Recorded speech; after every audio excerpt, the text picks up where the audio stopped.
Like 70 degrees out here and breezy. It's like natural air conditioning. And today, we have the Enterprise back on the deck. Customers take breaks, make a couple of squeaking noises here and there. There's still a little bit of meat left on the bone, but due to the previous owners, these brakes have been grandpa'd. They've been on there who knows how long. And of course, I'm known for my overkill. So why the hell not? Let's just go full on cop car grade brakes for this. Bendix Fleet Metlock Premium Severe Duty Brake Pads. So what that actually gets us. Why we would actually do that. Well constructed brake pad. Extra big on my rivets. The shim is on there and is not going to flop off or make noise. It is multi-layer solid metal. But here's the business end. You see that burnishing compound? That's designed for fleet use, for that you can just quickly slap a set of pads on a car and not have to go through much of a bed-in process. And, return the vehicle to service immediately. In this case, what it'll do is take out surface imperfections in my not quite right, but not destroyed either rotor. Kind of self-grinds things back to the way they're supposed to be together. This thing's going to stop hard after all this. This may not be the quietest set of brakes. I mean, we're going full on semi-metallic stop its ass with this. However, stop is a good thing, especially for my clients driving one of these. Oh yeah, and when we get done, we're going to pull the whole engine apart and rip the intake manifold off, put new injectors. That happens this afternoon too. So this is the kind of rotor wear that this burnishing compound can help with, and help is the key word. I'm going to recommend to the customer we grab another set of rotors for the next service, because these are not beautiful. But what I feel here, I have this glossy area in the middle, and I have more brightly polished on the outside. That tells me that this pads are just antique, number one, and this caliper probably doesn't move quite as good as I would like it to. I'm going to lube everything up and get it moving properly. This pad burnishing compound will not unwarp a rotor, and if one's real scabbed up, it's not going to help. It is going to sand into that some and give us some fresh bite. That will look a little different after a day or two of running these pads. So, help, not fix, help. And it might be all the help it needs, okay? They appear to be true. There's no bright patches. Our ridge, minimal. They've definitely been heat cycled. They're definitely 20 years old. No question about it. These pads that came off, again, plenty of meat left, but they look like El Cheap Stuff pads. And yeah, this is what you get. So we're going to give it the Bendix Fleet Metlock and the Jenkins Performance Advantage. Got those installed, signed, dated, and looking pretty. I'm going to move over to the other side. I may not get any video of that, as it's going to be much the same thing. Next big thing. Upper intake manifold off, fuel injector service, intake manifold service, all that. That's what's really going to take time today. I'm going to get these brakes on here, make sure they're all happy, which they will be, and proceed. One valve cover is off the car and being processed. Got it all cleaned up. That's the easy one, of course. There is this butthole on the back that's got to come off, and then this middle intake. Hoping we get all three today. It might become valve cover and intake another day. We'll see. We'll see.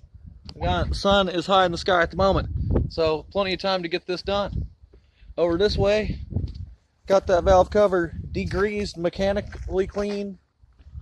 I could paint it, but then I couldn't put it back on the car right away.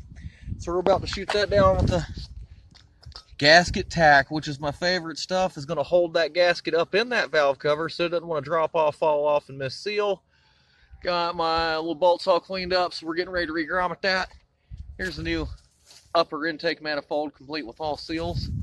Apex brand silicone gaskets as usual. So we're going to proceed. We're going to work, but we're going to button things up one stage at a time as we go, so that no matter what happens, this thing ain't grounded overnight. I think everything takes 10 minutes when it takes all day. Got that back valve cover off.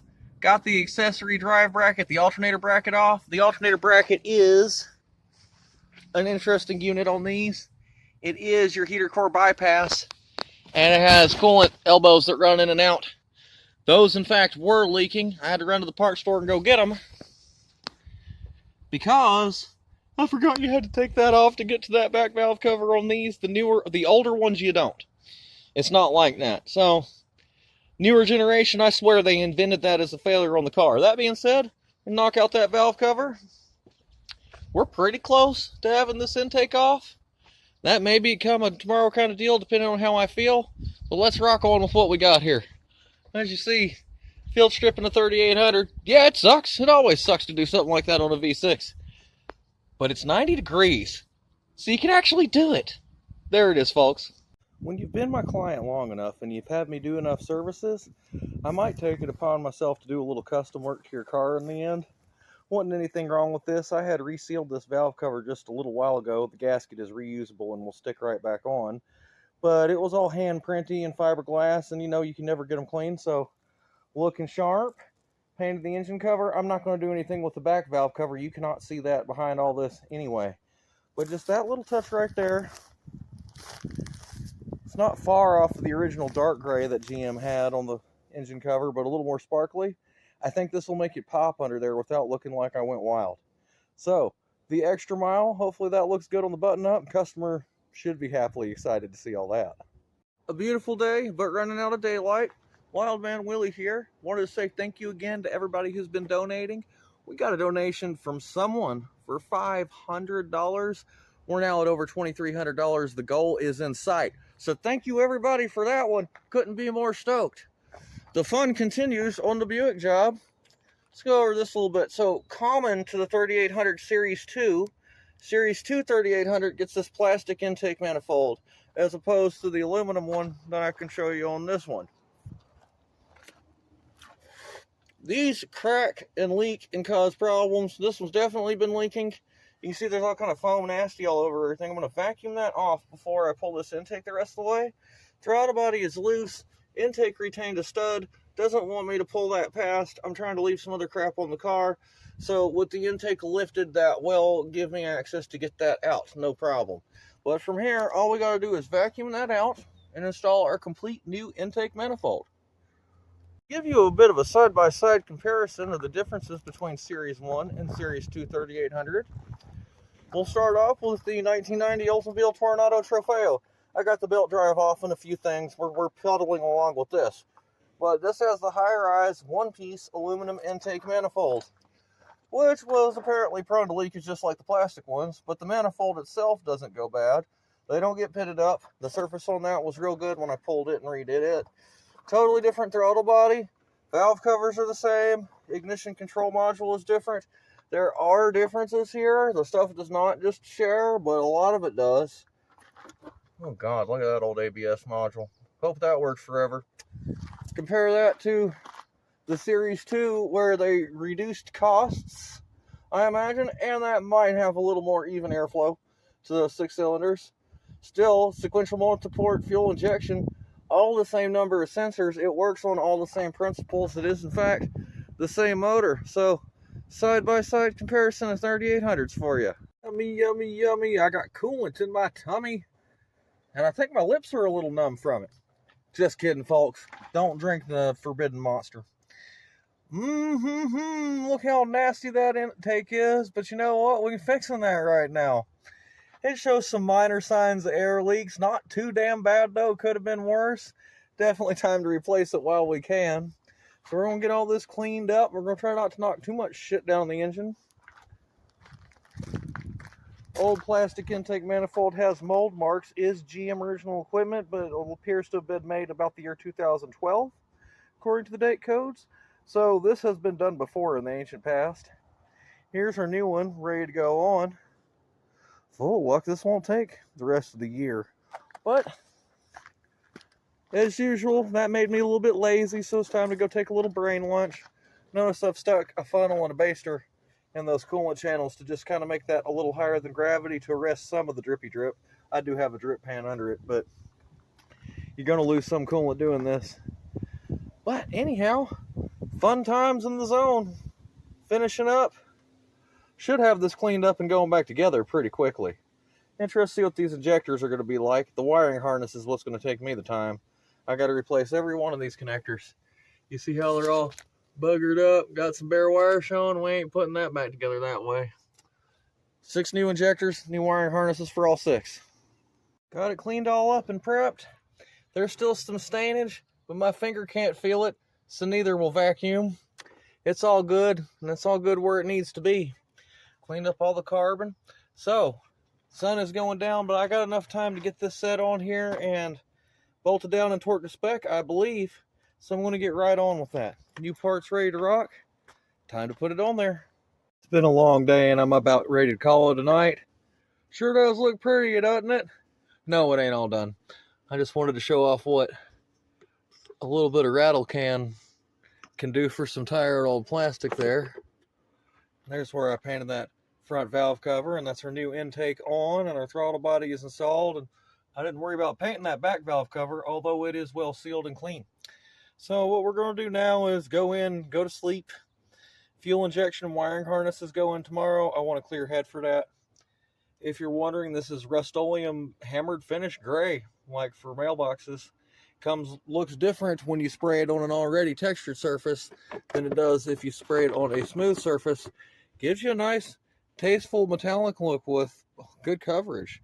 So, again, not much special going on there, but I like them to look like I did the job when I'm done. And yeah, I don't think anybody should find that appearance package distasteful on this car. So we'll finish it up in the morning, get it to the customer. I think they're going to be very, very, very happy. I know I am, but I'm ready for some rest.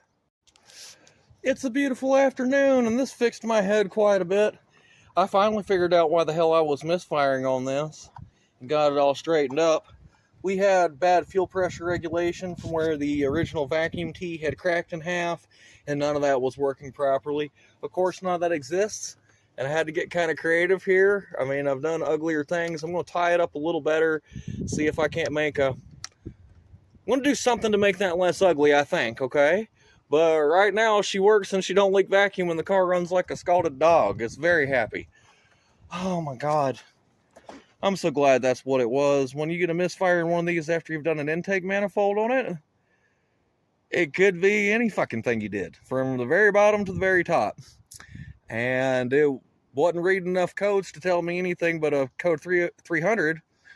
You know, wasn't getting any weird stuff. I need a better scan tool that lets me look at active monitors and fuel trims and all that. Then I would have had a lot better chance figuring this bad boy out. But with properly regulated fuel pressure, the fuel connector no longer leaks. I do have the replacement O-rings. I may go ahead and stick them in anyway. But right now, I'm going to go smoke a great big bowl. I have been trying to reserve my brain power to figure out what the hell was wrong here. And honestly, if I'd have just smoked some pot first, I'd have probably figured it out first. I am going to beautify that spark plug wire arrangement. There's a few things I want to do under here. I'm just ready and happy I got it out of the damn hole. That was a little spooky. This is a great customer. It's a great car. I know what I'm doing on it. So when it don't act right after a service like that, I get the fear a little bit. We would have done whatever was required though. No problem. Break time. Behold, a happy 3800 Series 2. You know, sometimes this engine can piss you off, but stick with it. This is why. Y'all hear that? We're well over 200,000 miles here. Of course, fresh new set of injectors and intake rehab doesn't hurt anything. We've done a lot of work to this car. That being said, smooth and quiet idling. Got it looking very pretty. Got things arranged the way I want them. We're going to go do an oil change on it before I turn it loose to the customer, but I'm going to do that in the morning. And so they're bringing it up to temperature, making sure everything's holding. Pressure holds good. Evap works like it's supposed to. It's got a little bit of rattle in the evap solenoid thing, but I can definitely tell it's being supplied and actuating. So, good smooth idle.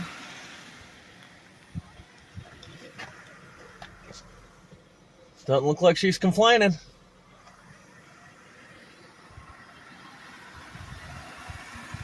Change the fluids, a couple more test drives, and this will be ready to turn in.